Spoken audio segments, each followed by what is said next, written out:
The full extent of the atrocities carried out by Hamas terrorists on October 7th is still being discovered here in Israel. The kibbutz of Nahal Oz is just 800 meters from the Gaza border. It was one of the first to be hit by terrorists. Before October 7th, it was home to some 400 people. Many were slaughtered on that day, others kidnapped to Gaza. The terrorists used a teenage boy, Tomer, to go house to house to try and draw out residents. He was then shot dead. Well, my next guests managed to survive the ordeal along with their 7-month-old baby girl. They were locked in a safe room. Ela and Ela Poterman are with us now. Thank you very much indeed for joining us.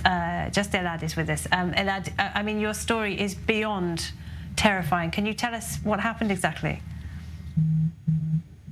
Yeah, we were woken up by a rocket barrage and the sound of sirens. We grabbed our little daughter and ran to the safe room, where we spent some 30 minutes under this incredible rate of fire. I mean, we live in Nahal Oz, we've been through it all, we've never had anything like that before. And while that rocket barrage was going on, we heard a mortar that hit right around, I'll say, in the vicinity of the house, a few meters away. So I sent a text message to the person who's in charge of security in the kibbutz to let them know, because whenever a mortar would hit the place, you'd want to check and see that there was nobody who got injured or any dangerous explosive residue. And then we got a message from the kibbutz. It said something like, we're in a complex security situation. Enter your safe rooms, lock the door, and keep silence. So we did just that, started hearing gunfire coming closer and closer, and this place really became a war zone for the entire day. And then we started receiving fractions of information. Like, I was aware by one of my friends told me that another kibbutz was invaded by terrorists, and he asked me if there are any in my kibbutz. Told them, look, I don't know, but it sounds like it's possible. We went on with that, basically in chaos in a sense, and completely unaware of bigger picture that was going on around us. At around 11 o'clock, we could hear people shouting, "Open up, IDF," but they shouted that with an Arabic accent, so we could tell that they were not truly IDF, and we kept silent. Then they broke into the house, started shouting Allahu Akbar and Itbach El Yehud, which means massacre the Jews. Started going through the house, and when they broke in, immediately what we did was basically, well, what you want to do is shout for help, but couldn't shout for help. So we text message everyone we could think of to come and help us, rescue us. But really, there was nobody to come and help. The army wasn't there. So we kept quiet. They came towards the safe room door.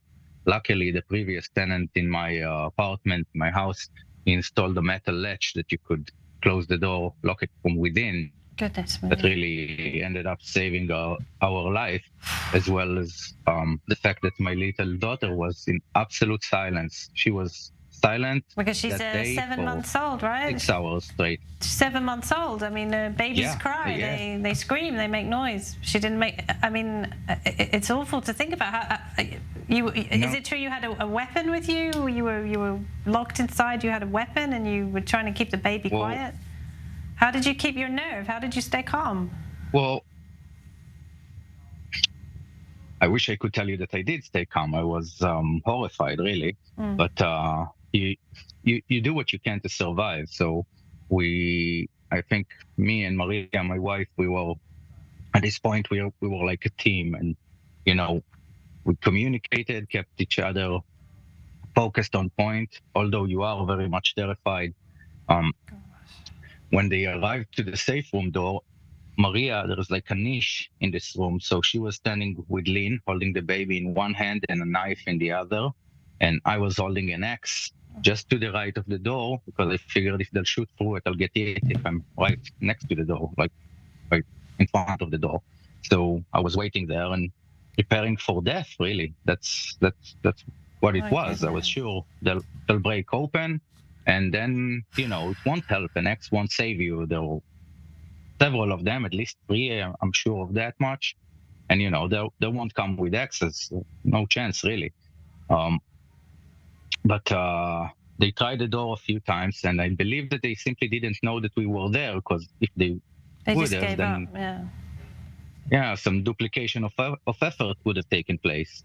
So Lynn was amazing, really. For a 7 months old, she played quietly, she ate quietly, she was brilliant throughout the day. Really, I can't explain it.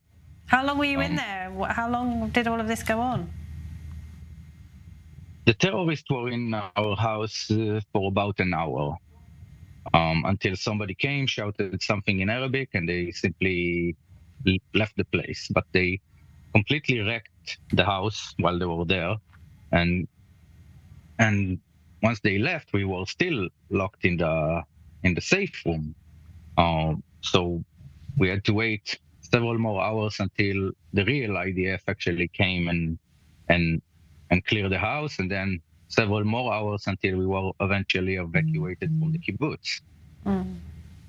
Goodness me. So, I mean, it's absolutely astonishing, your story. You owe your lives really to a little metal lock that was on the door that your former tenant installed. I mean, absolutely. Nahal Oz was a paradise, wasn't it? I mean, we know now it was an extremely vulnerable paradise. Do you think people can ever go back there? Do you think that those communities that you lived in will ever rebuild? It's a tough question. I believe, well, it depends on how the war ends. I guess that would determine a whole lot about it. But if I have to take a guess, I think at least 50% will not return. So I don't know what that means to their communities. Yeah. That's okay. Well, we're incredibly thankful that you're still with us, Elad. What a story, and your lovely baby daughter as well. Astonishing story. Well, we hope you get over this and you have better days. And a big kiss to the baby. What a great baby. Ela Poterman, thank you so much. Thank you.